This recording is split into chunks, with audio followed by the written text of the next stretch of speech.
시청자 여러분 안녕하십니까. 제주 MBC 시사진단의 현재훈입니다. 오늘 시사진단은 진심 어린 따뜻한 행정을 실천하고 시민을 중심으로 시민과 함께 하겠다는 양윤경 서귀포시장을 모시고 앞으로 서귀포시정을 어떻게 이끌어가고 지역의 여러 가지 현안들을 풀어갈 것인지 얘기 나눠보겠습니다. 먼저 민선 7기 첫 행정시장이신 양윤경 서귀포시장 자리하셨습니다. 안녕하십니까. 네, 오늘 함께 하실 패널분들 소개해드립니다. 제주주민자치연대 강호진 대표 나오셨습니다. 네, 반갑습니다. 제주공공문제연구소 김명범 소장 함께했습니다. 안녕하십니까. 네, 지난 8월 21일에 서귀포시장으로 취임하셨고 정확히 오늘로 취임 50일째를 맞는데요. 예, 소감이 어떠신지요? 50일이 어떻게 지나갔는지 제가 잘 생각이 나지 않을 정도입니다. 일정 자체가 보면 워낙 타이트하고 아주 이제 복잡하게 이제 짜여져 있어서 그 일정들을 소화하다 보게 되면 저 나름대로 야, 이거 뭐 이렇게 해서 과연 이거 어떻게 할 건가 하는 고민이 생길 정도로 그 일정이 우선 많다는 그 말씀을 좀 드리고 그 당연히 많을 수밖에 없다 저는. 뭐 이게 다 걱정하고 우려들 하고 있는 바와 같이 행정 경험이 없는 문제를 지적하고 계시잖아요.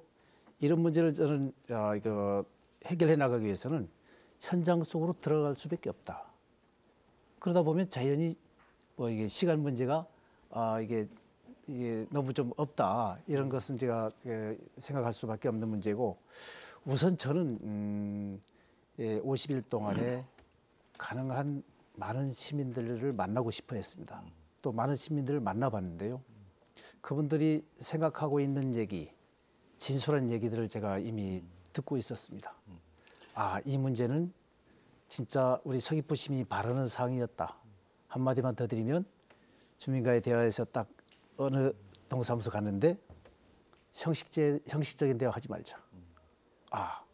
그거는 내가 바라는 사항입니다. 이렇게 얘기해서 소통을 시작했는데 그럼에도 불구하고 지금 저희가 이제 행정의 여러 가지 분위기라 할까, 이끌어야 될 방향이라 할까, 설정이 어느 정도는 됐다고 보지만 아직도 부족함이 많이 있다. 시간이 좀 짧았다. 이렇게 정리할 수 있겠습니다. 시장님, 저 50일 동안 이게 서귀포 시정의 책임자로 임명되시는 과정이 어떻게 보면 대단히 혹독한 신고식을 치렀다고 봐야 되지 않겠습니까?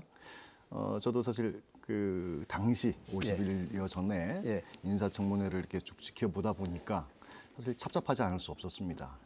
뭐 고구마 줄기처럼 쏟아져 나오는 그런 것들에 대해서 사실 뭐 시장님께서 또 당혹스러웠을 것 같고요. 그만큼 사실 혹독한 신고식을 치렀기 때문에 지금 말씀처럼 대단히 이제 지난 50일 동안 의욕적으로 시정을 좀 살피기 위해서 노력하려고 했었던 것은 아닌가 반대로 그렇게 보여지는데요. 당연히 의욕적이어야 되는 거 아닙니까?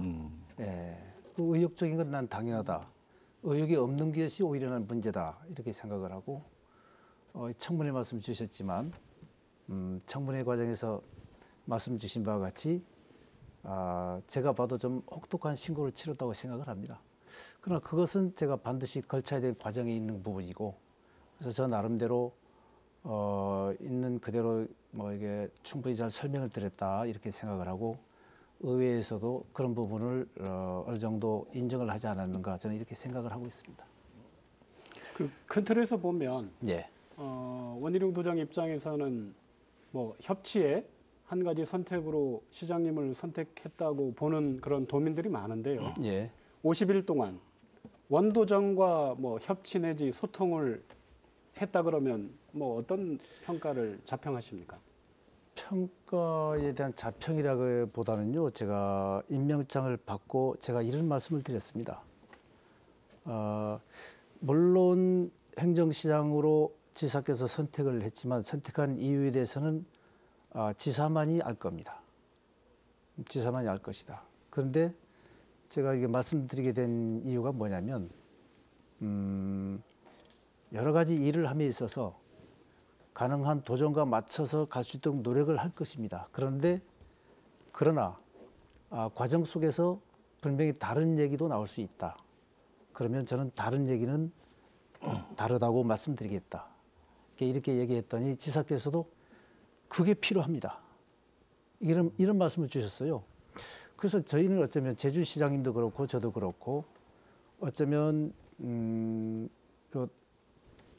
그동안 같이 헤어지지 못했던 분들이 함께 된 거 아닙니까? 그럼 지사께서 생각이 과연 뭘까 생각해 보게 되면 기존에 있었던 그런 인맥이랄까 팀이랄까 이런 걸 배제하고 다른 쪽의 생각들을 한번 도정에 반영시켜 보겠다는 의지 이런 것들이 반영되지 않았을까. 그래서 저는 우리 지사님과의 어떤 협치라 할까 이런 소통의 문제에 대해서는 저는 가감없이 모든 얘기를 다 할 것이다. 할 얘기가 있는데 이걸 또 이게 얘기 안 하고 뭐 이게 좋은 얘기, 뭐 듣기 좋은 얘기만 하는 것은 저는 할 수 없다 이런 얘기죠. 그런 과정을 통해서 지금 지사님과 도정과의 소통 협치 문제를 좀 극대화시켜 나가는 게 필요하지 않겠냐. 저는 이렇게 좀 조심스럽지만 이렇게 판단하고 진행해 나갈 겁니다. 도정과의 협치도 중요합니다만 또 실질적인 것은 주민들과의 소통을 어떻게 강화해 나갈 것이냐가 더 관건 아니겠습니까? 그런데 아까 우리 진행자분께서 도정과의 소통 문제를 말씀 주셨기 그러니까요. 때문에 그래서 제가 그 추석절부터 시작해서 우리 시사님께서 읍면동을 쭉 방문하신 것 같습니다. 예. 많은 건의사항도 받으셨다고 보여지는데 예. 한 인터뷰를 보니까 뭐 이게 그 건의사항 가운데 한 절반은 2년 내 임기 동안에 꼭 마무리해놓고 가겠다 이런 말씀도 하셨는데 제가 봤을 때 사실 현재의 제도와 시스템 속에서는 그 예산권도 그렇죠. 없고 인사권도 없는 행정시장의 한계에 봉착할 가능성이 크고 조금 더 너무 이 자신감이 넘쳐나는 것 아니냐. 의욕도 좋지만 조금 더 주밀하게 주민들과의 그 내용들을 교감하고 소통해 나가면서 이걸 차근차근 매듭지어 나가는 모습들을 앞으로 좀 더 보여줘야 되는 것이 아닌가. 그게 필요한 것 아닌가 이렇게 느껴지는데요. 정말 굉장히 좋은 지적인데요. 소통은 우리가 흔히 이렇게 얘기하지 않습니까? 가정에서부터, 동네에서부터, 지역에서부터 소통해라. 그러니까 윗사람들이 얘기할 때 보통 이렇게 얘기합니다. 그렇게 하면서 정작 위에 있는 사람들이 소통을 못한다면 이건 그렇게 말할 자격이 없다는 얘기죠. 그러니까 제가 얘기하는 것은 아까 말씀 주신 그대로 시민과의 소통 문제를 가장 중요하게 생각한다 이런 겁니다. 이번 대화의 시간을 통해서 나왔던 그 많은 요청사항, 요구사항 중에 아까 말씀 주셨지만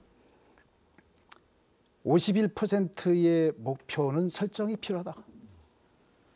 이 정도 목표 설정도 안 하고 일을 어떻게 할 수 있을 것인가 하는 큰 틀에서 볼 때 제가 51%, 반 절반 이상은 좀 임기 내에 좀 해야 되겠다. 이런 생각을 가지고 말씀드렸던 부분이고요. 어떤 내용들이 많이 나왔습니까? 건의사항이. 절대 대다수가 지금 이 도로 문제라든지 또 이 행정에 그동안 여러 차례 요구했지만 잘 안 됐던 문제, 지금 특히 서귀포시에 지금 이번에 집중호우로 인해서 상당한 어려움을 겪었지 않았습니까? 이 지역 분들이 10년, 5년 뭐 이렇게 계속 요청을 드려도 해결되지 않았다. 이건 인재다라고 표현하고 있거든요. 그동안 이거 다 예견됐던 거다. 왜 지금까지 그렇게 많은 이런 대화의 시간을 통해서 얘기하고 행정에 요청하고 했는데도 아직까지 왜 못했냐 이런 얘기할 때 제가 드릴 말씀이 없었거든요. 사실은 피해 현장을 보게 되면 참혹합니다, 진짜. 그래서 이런 것들을 해결해 나가기 위해서는 자 예산이 없다, 아주 중요한 얘기죠. 두 번째 시간이 없다, 다 중요하지만 이런 문제가 이미 발생했고 이미 앞으로 보십시오. 집중호우 가면 갈수록 심해질 거다. 예견되는 문제들이다. 돈이 없다 이런 문제로 계속 미룬다. 이거는 시민들에게 할 말이 아니죠. 그래서 저는 말씀 주셨기 때문에 이 문제와 관련해서는 이번에 지금 예산 준비하고 있지 않습니까? 내년도 예산이 보게 되면 뭐 감축 예산 얘기 많이 나옵니다, 지금. 그래서 굉장히 어려움이 겪고 있는데 자, 집중호우라든지 이런 문제들에 대해서는 예산을 좀 따로 좀 해서 근본적으로 해결하지 않으면 내년도 장마철 이후에 발생되는 호우 문제 피해 문제 어떻게 할 거냐 답이 없습니다. 그래서 이런 문제들은 근본적인 해결을 위해서 뭐 이게 좀 각별히 좀 신경 쓰고 좀 준비해야 되겠다 이런 말씀드리고 아까 말씀 중에 예산권 문제 했지 않았습니까? 인사권 문제 했지 않았습니까? 제가 드린 문제 말씀드린 사항 중에 이 말씀을 드린 겁니다. 일을 하려면 사람과 예산이 필요한데 인사권과 예산권 문제인데 이 문제는 한계가 있다. 다 아는 사실 아닙니까? 그래서 저는 얼마나 이게 시장직을 유지할지 모르겠지만 소위 말하는 시민들이 소위 말하는 허수아비 시장은 할 수 없다. 적어도 행정시와 관련된 예산 인사권 문제는 확실하게 이거 매듭을 지어 주셔야 된다 말씀. 두 번째 예산 문제인데 예산은 사실 알다시피 지금 서귀포시 의회가 없는 구조 속에서 한계가 있습니다. 그래서 이런 문제들은 이게 도집행부와 또 의회와의 여러 가지 우리 노력들을 통해서 준비를 해나가면 되지 않을까. 많이 못 미치긴 합니다만. 이어서 또 여쭤보면은 그럼에도 불구하고 이제 시장님 말고 예. 부시장으로 이제 아시다시피 원희룡 지사의 전직 비서실장이 갔습니다. 그래서 일부에서는 일각에서는 오히려 그렇게 해서 좀 수렴 청정을 하려고 하는 거 아니냐라는 의도를 비판하는 목소리도 있습니다. 이에 대해서 시장님 생각은 어떠신지? 솔직한 심정을. 예, 그렇게 보실 수도 있을 겁니다. 근데 제가 요즘 그동안 서귀포시 행정을 해오면서 부시장과의 업무적인 문제라든지 이런 것들을 논의하는 과정을 통해서 이제 우리가 느낌이 있는데 행정시의 다른 데는 모르겠지만 서귀포시 같은 경우에 그동안 제가 밖에서 봤던 시각도 그렇고 시민들이 많은 의견을 주고 있는 게 뭐냐?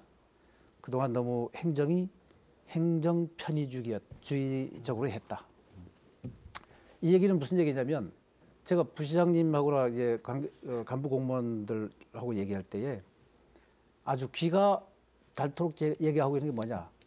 행정 편의는 무조건 안 된다. 제가 이렇게 얘기합니다. 물론 결과적으로 무조건 안 될지는 모르겠지만 제가 이 정도 아주 강력하게 행정 편의적인 문제는 제가 배제하려고 하고 있습니다. 그러니까 수렴 청정은 아니고 시장님으로서의 권한을 가지고 부시장님과 협력을 해서 서귀포를 잘 이끌어보겠다 이런 말씀으로. 아주 분명하게 그 얘기를 제가 하고 있고 제가 없을 때 부시장이 이제 공무원들하고 회의할 때 그 얘기를 했더라고요. 제가 없을 때인데 우리 다른 공무원이 얘기하는데 부시장께서 자, 왜 민간 출신 시장이 왔겠는가를 한번 생각해봐라. 과거 행정가 출신이 왔던 거 똑같을 거면 민간 출신 시장 아마 못할 것이다. 그런데 자, 민간 출신 시장이 된 이유를 우리가 이제 이해를 해야 된다. 시장 중심의 어떤 시정이 펼쳐지도록 우리 내부 공무원들이 최선을 다해서 힘을 모아줘야 된다. 이런 얘기를 했다고 들었습니다. 예, 알겠습니다. 예.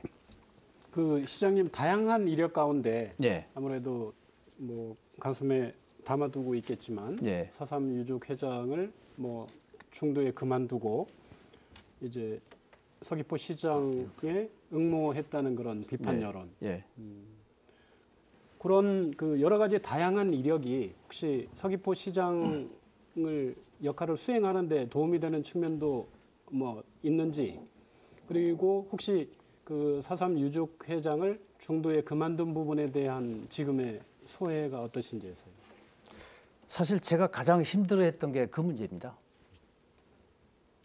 제가 3년 임기에 유족회장 아마 그것도 최초의 대의원 선거로 해서 유족회장에 당선됐고, 그런데 제가 이런 일 때문에 임기 6개월을 남겨두고 서귀포시장으로 간다?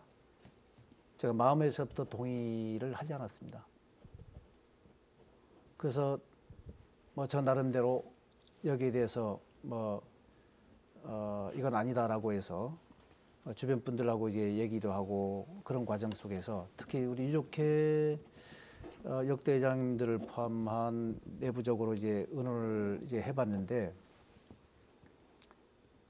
오히려 유족회 내부적으로는 서귀포시장으로 가서도 해야 될 역할들이 충분히 있지 않겠냐. 가서 역할을 하면 될 거 아니냐 이런 긍정적인 얘기가 좀 뭐 대부분이었었고 반면에 제가 함께했던 70주년 범국민위원회라든지 기념사업회라든지 시민사회단체 쪽에서는 어떻게 저 유족회장 임기가 안 끝났는데 시장으로 가냐. 심지어는 이런 분이 계셨습니다. 저하고 이제 자주 많은 대화도 했던 분이지만 한 분께서 저희 앞에 시장님, 시장직 그만두셔야 됩니다. 취임해서 다음 날입니다. 그런 얘기를 직접적으로 앞에 하는 분도 계셨어요. 그래서 저는 정말 진솔한 충고를 받아들입니다. 그래서 짧게 답한 바가 있는데 그 정도로 지금 유족회장직을 그만두고 서귀포 시장으로 간 부분에 대해서 우리 도민들이나 시민사회단체 분들이 우려하는 목소리가 많았다는 얘기죠.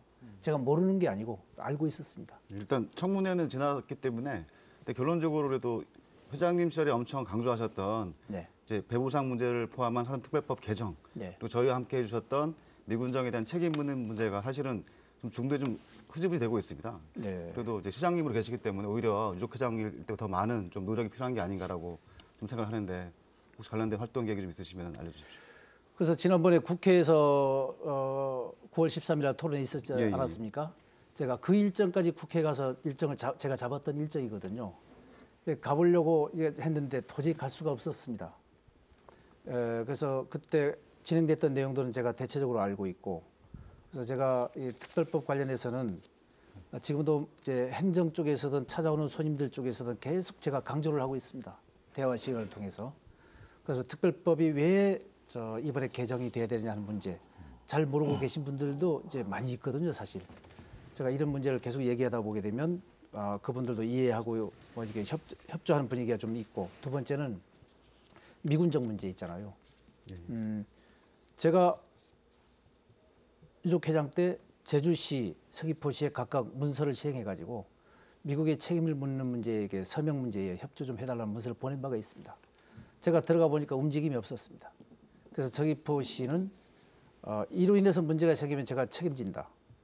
자, 읍면동별로 해서 우리가 이제는 자 대한민국 정부가 여기서 관심 갖고 있고 지금 많은 정부 기관들이 관심 갖고 있다. 이제 우리는 이 문제에 대해서 적극적으로 나설 필요가 있다 해서 서명 문제를 제가 어제 확인해 보니까 당초 서귀포시 목표를 7,000명 잡았는데요. 초과 달성이 된 것 같습니다. 그래서 이거는 조만간 유족회로에게 전달할 거고 예. 제가 이렇듯이 행정시장으로 가 있다고 사사 문제에 손을 놓거나 관심을 끊거나 그런 거는 있을 수가 없습니다. 덧붙여 다른 말씀드리고 싶은 사항은 많은 도민들 또 유족분들 또 시민사회 단체에서 함께했던 분들 앞에 거듭해서 이 시간을 통해서 제가 유족회장 임기 놔두고 그 여러 가지 일 하다가 다 놔두고 서귀포시장으로 이게 오게 된 부분에 대해서는 제가 뭐 입이 10개라도 드릴 말씀이 없을 만큼 죄송하다는 말씀 좀 드리고 싶습니다. 근데 또 우리 저 시장님께서 사과를 하시네요. 사실 우리 물론입니다. 저 시장님 그간의 취임 전부터 취임 이후에 예. 사과를 몇 번 하신지 모르겠습니다. 예, 예를 좀 들어서 아까 했습니다. 말씀처럼 예. 4.3 유족회가 엄청난 영향력을 행사하는 단체임에도 불구하고 예. 임기가 남겨둔 상태에서 퇴임하면서 시장 자리를 옮겨가는 데 있어서 도민들에게 죄송하다는 말씀을 드렸고 예. 또 인사청문회 과정에서도 부동산 문제와 관련돼서 부득이 소치라고 예. 사과를 드렸고 예. 또 취임 이후에는 사내이사 겸직 근무 조항 위반으로 인해 가지고 또 사과를 했습니다. 예. 예. 사실 도민들이 시선에서 봤을 때 예. 우리 시장님께서 너무 사과만 하는 시장으로 인식되는 것은 아닌가. 오히려 칭찬받고 성과를 내기 위한 노력들을 경주해야 되는 것 아니냐. 예. 이런 지적들이 있습니다. 예. 그와 연관지어서 사실 서귀포는 제주도에 있어서의 가장 큰 보물들을 많이 부유한 곳입니다. 예. 근데 이게 그럼에도 불구하고 각종 난개발 후유증을 겪고 있고 집단 민원들이 쏟아져 나오고 있습니다. 그런 차원에서 그 성과, 그러니까 그런 미안함과 사과를 보상할 수 있는 방법은 그런 문제를 어떻게 해결하고 예. 갈등을 해결하고 소통할 것인가의 문제에 방점을 찍어야 된다 생각하는데 그에 대한 어떤 보관이나 계획들이 좀 있으십니까?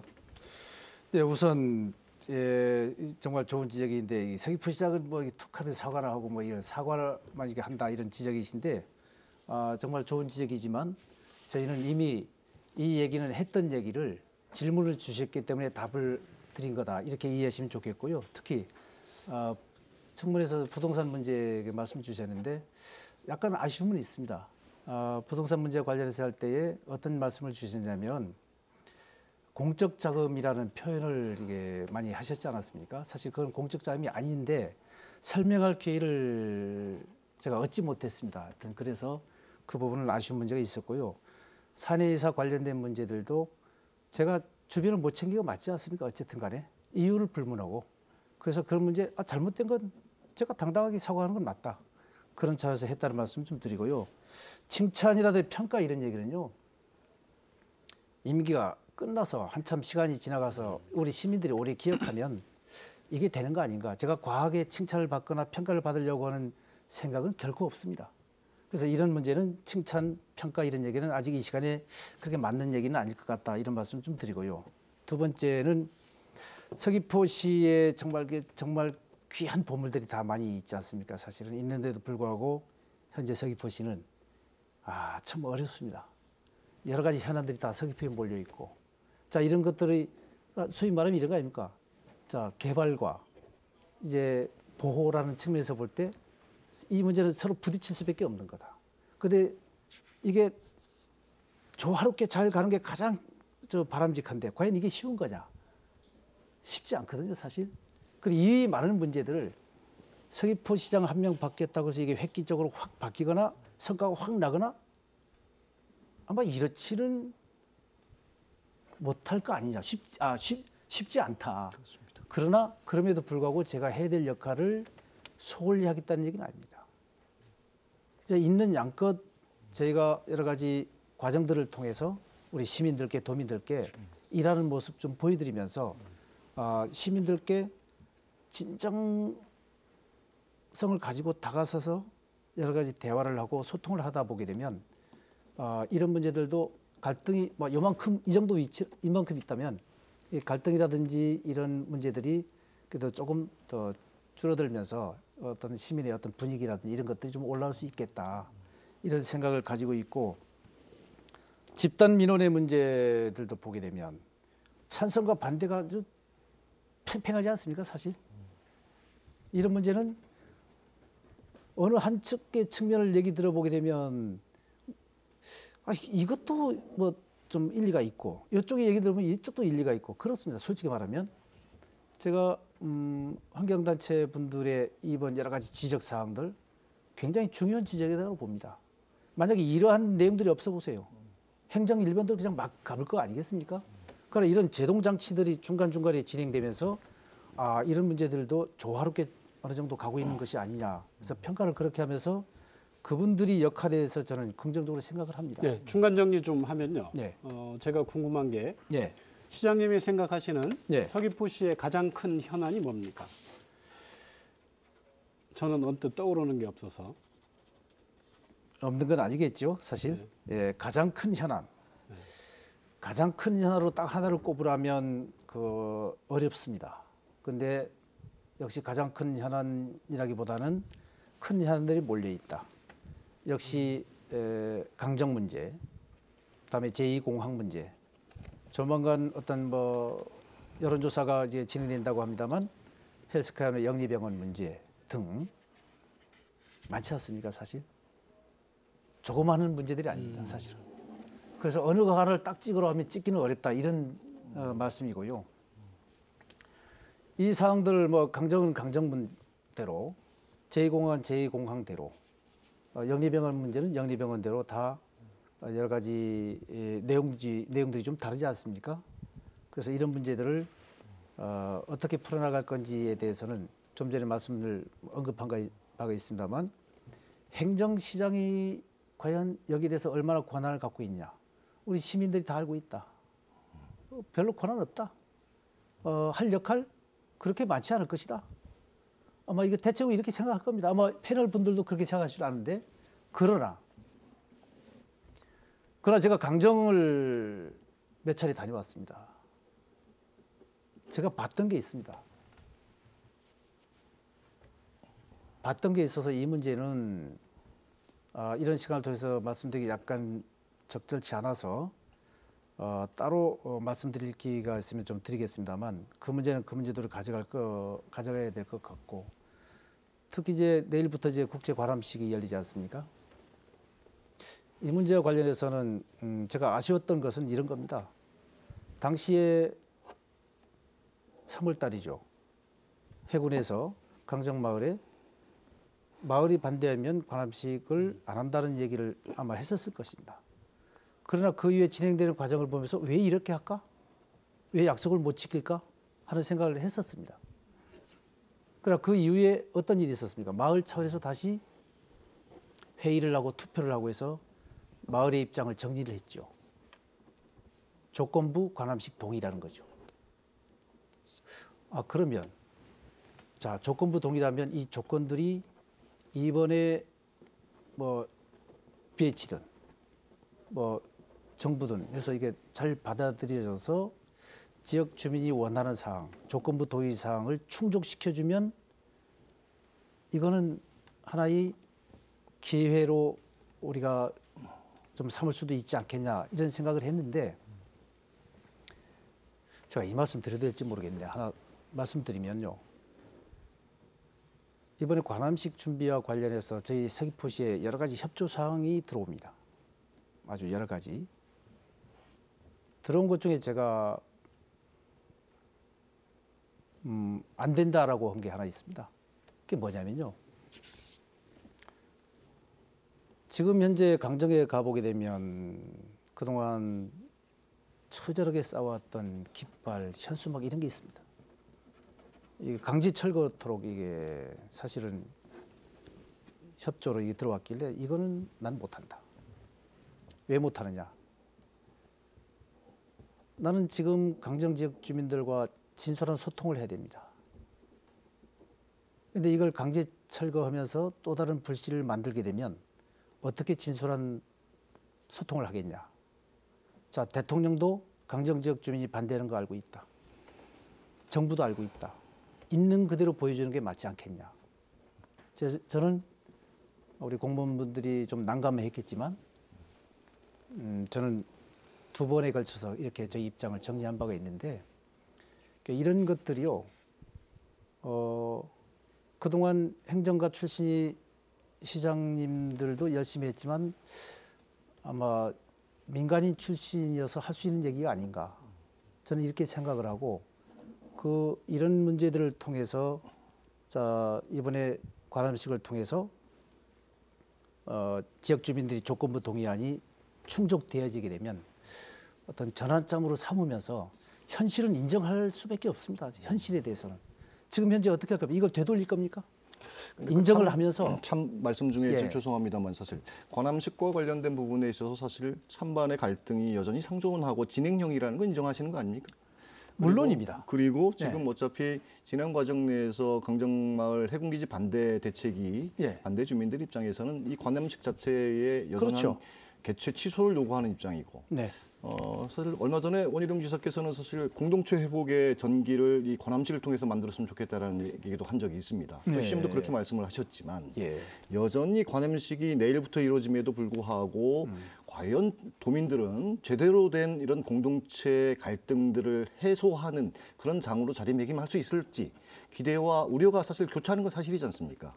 그에 대해서 사실 좀 차질 없이 어떤 준비들을 하고 해왔는지 좀 그런 얘기도 좀 해주시고요. 그런 생각이 좀 드는데요.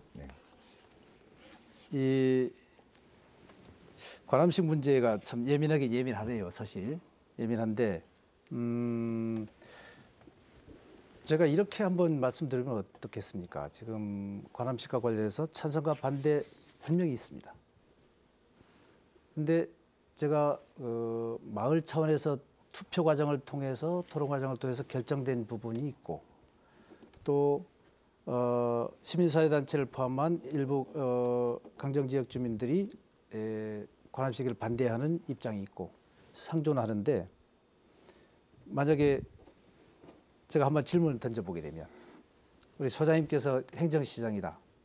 자 이럴 때 자 어떤 부분에 우리가 중점을 둬야 될 건지 저는 사실 당혹스럽긴 당혹스럽니다만 행정시장 입장에서는 행정의 말단 마을의 기관이 마을회라는 조직이 있습니다.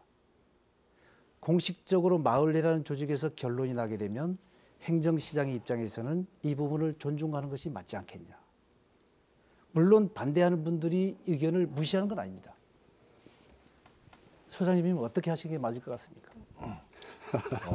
저는 행정시장이 아니기 때문에 제 입장을 대변할 수는 없습니다만 전 개인적으로 사실 시장님이 말씀하시는 것처럼 행정의 가치라는 게 있죠. 정책의 가치라는 게 우선순위가 있을 것이라고 생각됩니다. 어쨌든 지난 20년 동안 민주주의 절차를 파괴하면서 해군기지가 건설이 됐고 그러니까요. 현재 남아있는 과제는 그 갈등을 회복해야만이 그 마을을 존속시킬 수 있다는 것 아닙니까?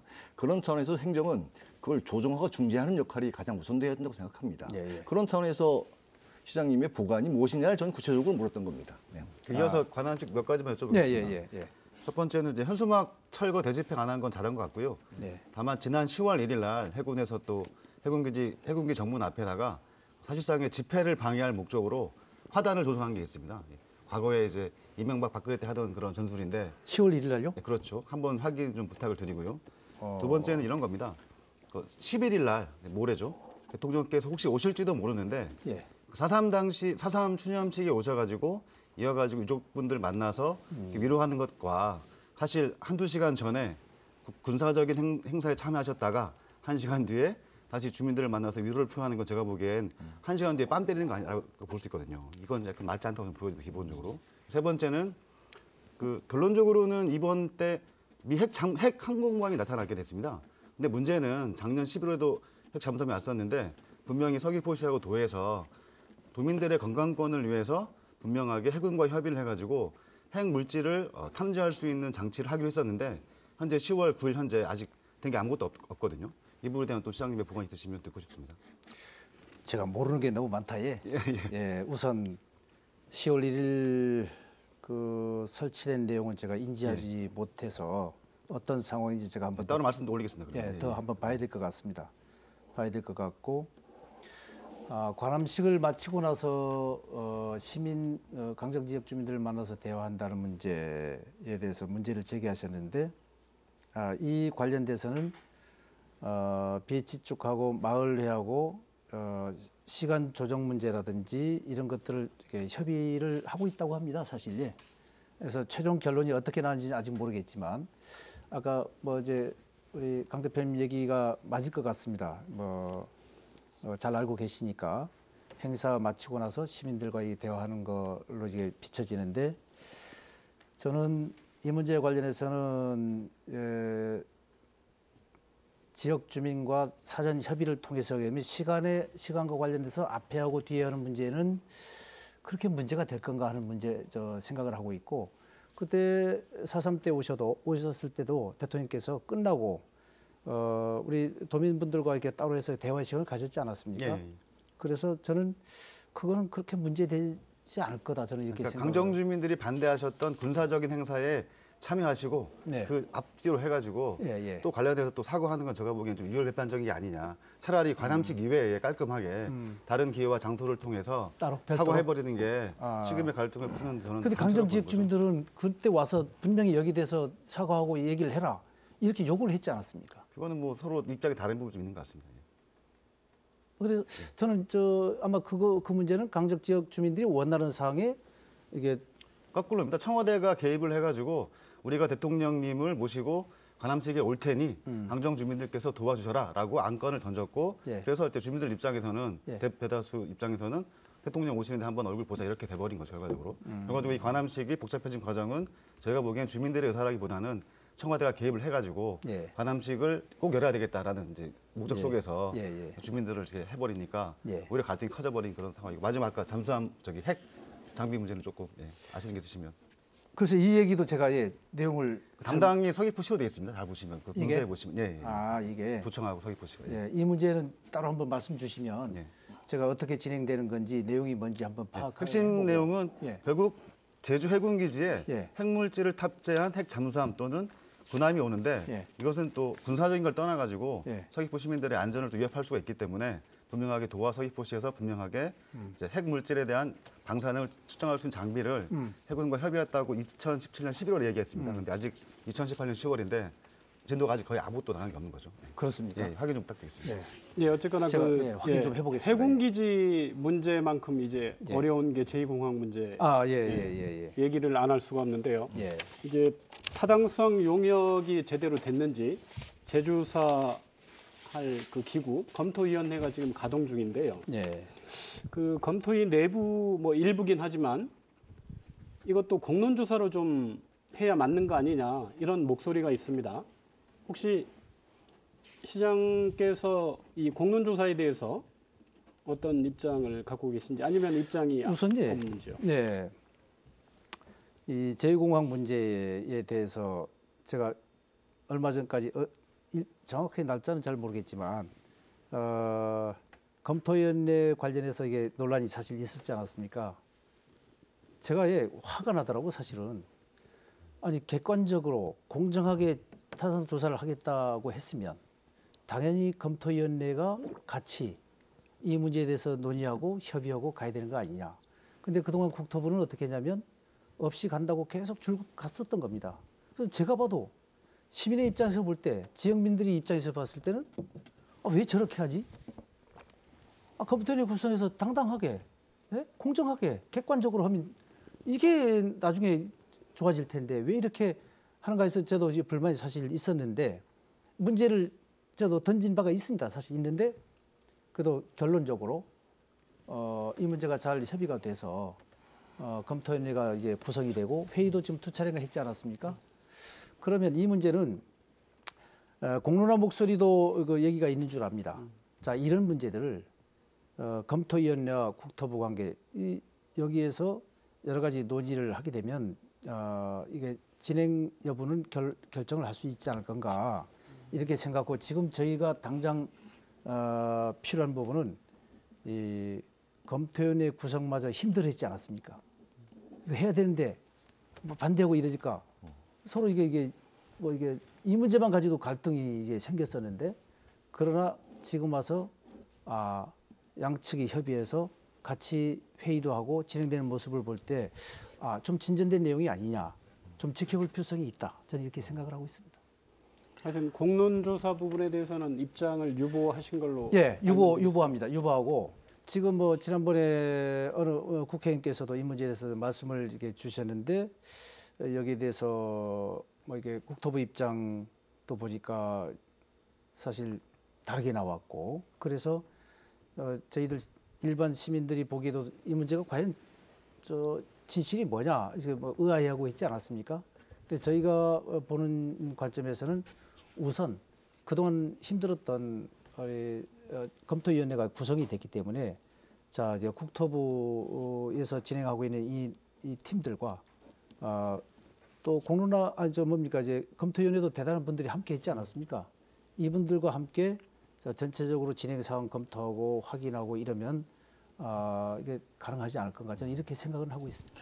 그럼에도 불구하고 사실 그 검증위원회가 거쳐야 될 그런 프로세스에 당연히 그렇게 가 있죠. 네. 근데 최종적으로 지금 이 현안에 대해서 종지부를 찍거나 이제 어떻게 갈 거냐 말 거냐에 대한 결정을 내릴 때 사실 이제 그 최선은 아닐지라도 결국은 차선 차원에서라도 공론조사가 현실적인 아니겠느냐라고 일각에서 주장하는 분들이 많습니다.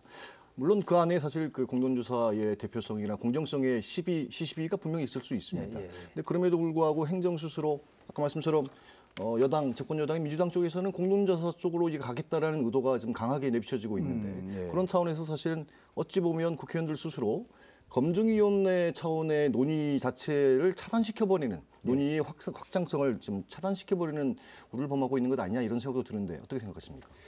소장님 상당히 깊이 들어가가지고 제가 이런 그 문제까지 제가 입장을 정리할 수 있도록 준비가 잘 안 돼 있습니다, 사실은.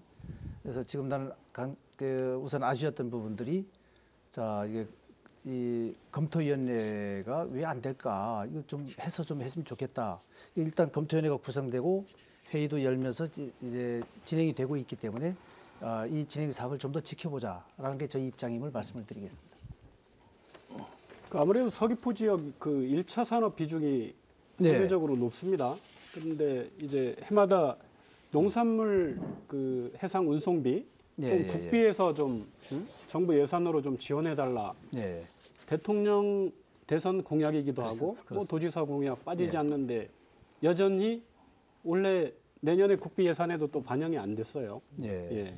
이 부분 좀 어떻게 해결됐으면 좋겠어요. 그러니까 예산이 한 75억 정도 이게 들어간다고 하는데 이 중에 뭐 약 절반 정도를 요청을 했는데 잘 안 된 것 같습니다. 대통령 공약 사항이고 지사 선거 때 공약 사항이다 이러면 국회의원도 공약 사항입니다. 국회의원도 공약 사항인데 왜 안 됩니까? 이게 나는 그래서 공약을 했으면 이거는 특정 지역의 지자체 단체장만이 한 게 아니고 아까 말씀 주셨듯이 도지사, 국회의원, 통치권자까지 공약을 했다. 이게 지켜지지 않는다. 그럼 과연 우리 선량한 시민들은 뭘 믿어야 됩니까? 제가 굉장히 아쉬운 부분이다 사실. 답답하시죠? 1차 산업에 종사하는 분들이 서귀포뿐만 아니라 전도적으로 어려움을 겪고 있는 부분이 해상 물류비 아닙니까 사실은.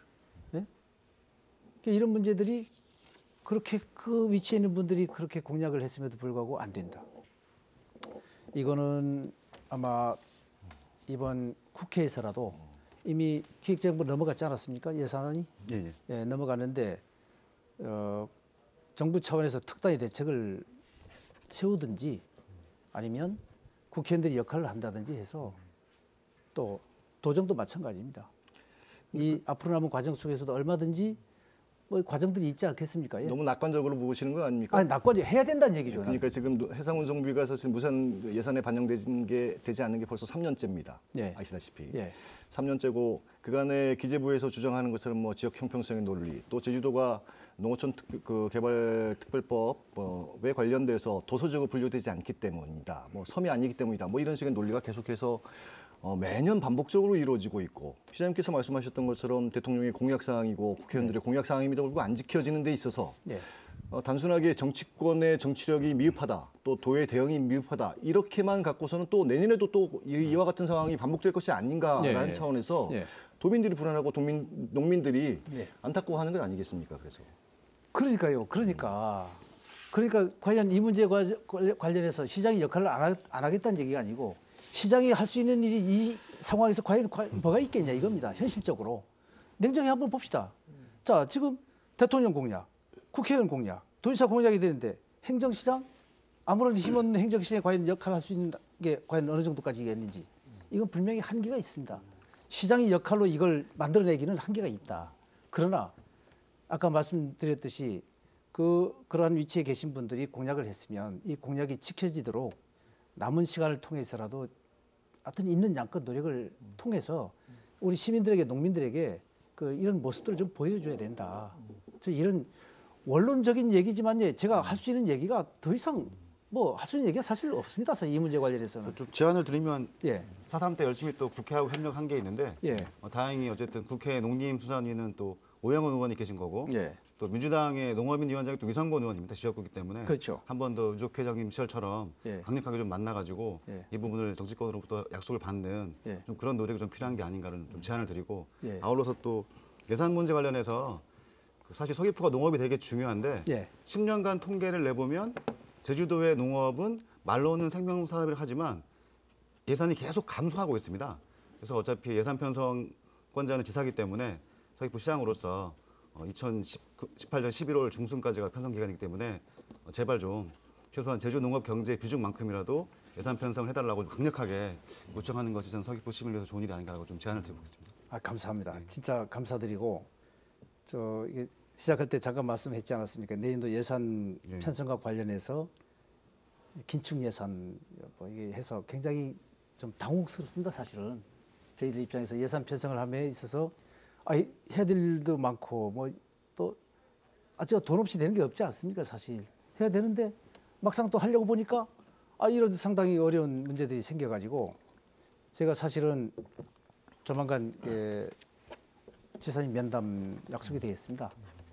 그래서 이 관련된 내용들을 좀 따로 좀 말씀을 잘 드려가지고 1차 산업이 사실은 관광과 더불어서 제주 지역 경제를 이게 사실 지탱하고 있지 않습니까? 예.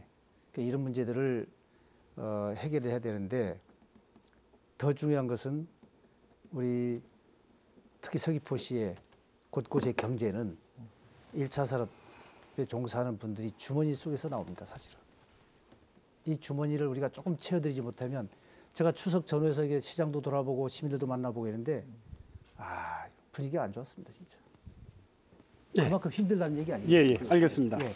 시간이 얼마 남지 않아서요. 예. 행정체제 개편 논의 좀 해보겠습니다. 예. 이게 2006년 제주특별자치도 출범 이후에 지금 거의 뭐 12년째 그 논란은 계속되고 있는데요.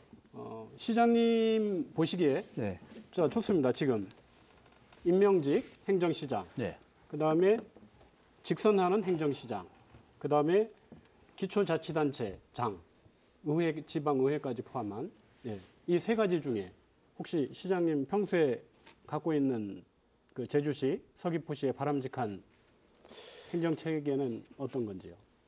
예, 이거는 이게 논의된 사항이고 저 개인적 의견입니다. 개인적 의견인데 저는 오래전부터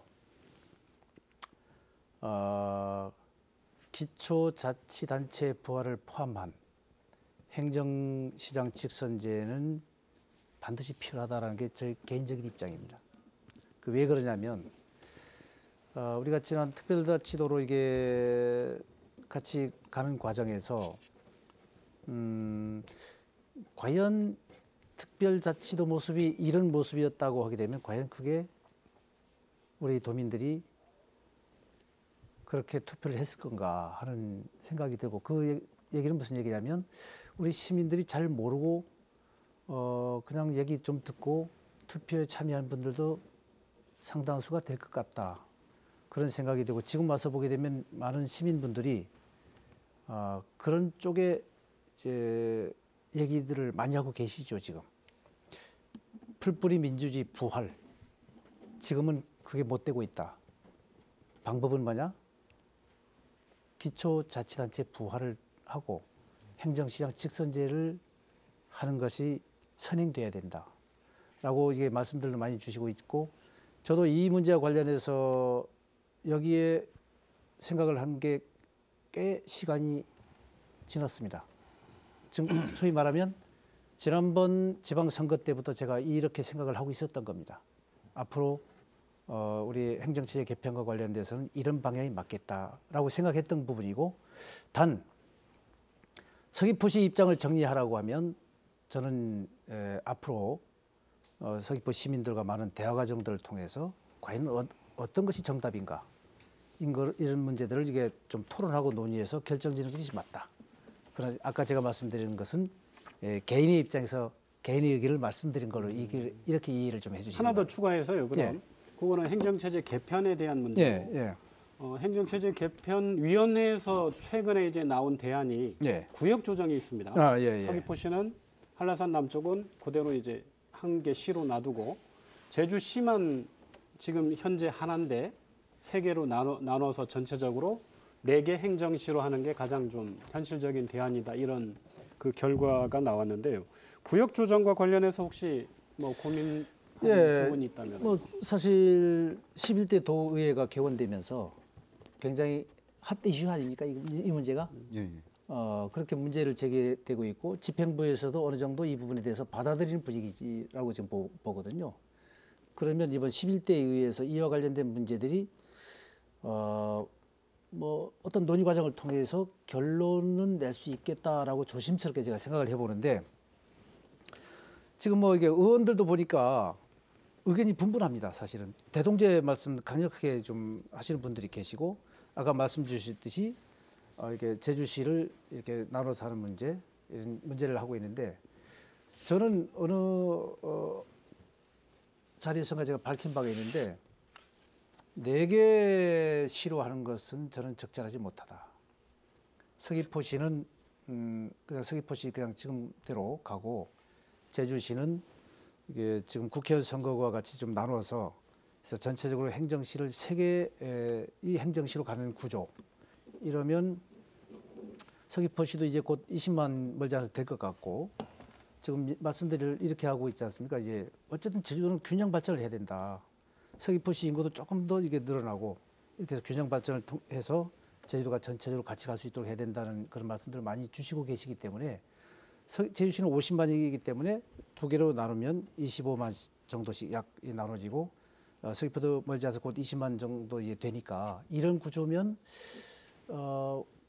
전체적으로 무난하지 않을까 하는 생각이 되고 대동제 관련해서도 의견들이 많은데 이 문제에 대해서는 저는 아직까지 이 문제에 대해서 기존에 말씀드렸던 내용이 있기 때문에 깊이 생각을 이제 못 해봐서 거기에 대해서는 특별히 드릴 말씀은 없다고 생각합니다. 참고로 네, 짧게 하고 2005년 7월 27일 날 예. 그 행정체제 개편 투표를 할 때 예.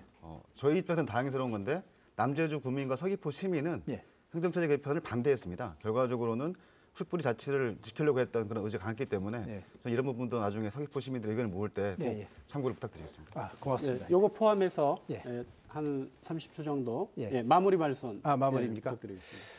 예, 저희 오늘 토론했던 내용들은 제가 이제 상당히 중요한 의견으로 저희가 생각을 하고 내부적으로 다시 한번 검토해서 서귀포시의 어떤 방향을 설정하는데 크게 좀 우리가 반영시키도록 노력하겠다는 말씀 좀 드리고요. 서귀포시는 우리 시민들이 이렇게 생각할 겁니다. 시장에 대한 염려와 걱정을 포함해서 서귀포가 제대로 갈 건가 하는 문제 다 있는데 저희는 분명히 말씀드리면 앞으로 행정편의는 안 된다. 기본적인 생각을 가지고 시민 중심, 시민의 목소리를 최대한 행정의 정책으로 반영될 수 있도록 해나가면서 시민과의 소통을 가장 중요한 이게 포인트로 잡고 시민과 함께 해나가겠다는 말씀 좀 드리고 여기 계신 여러분들께서도 서귀포시가 잘 걸어나갈 수 있도록 많은 조언과 지도 판단을 이제 부탁을 드리면서 시민 여러분께서도 걱정되시겠지만 저를 한번 지켜봐 주시고 또 용기 있게 좀 응원도 좀 보내주시면 제가 당당하게 한번 서귀포시장직을 수행해 나가도록 노력하겠습니다. 예, 이제 마무리할 시간이 됐습니다. 시민을 중심으로 모든 정책을 시민과 함께 한다는 것으로 시민들에게 한 걸음 더 다가가겠다고 하신 그 약속 잊지 마시고 언제나 시민들과 함께하는 시장님으로 자리하시길 바라고 기대하겠습니다. 오늘 자리해 주신 양윤경 서귀포 시장님 감사드리고 함께 얘기 나눠주신 두 분 패널도 감사드립니다. 저는 다음 시간에 뵙겠습니다. 지금까지 함께해 주신 시청자 여러분 고맙습니다.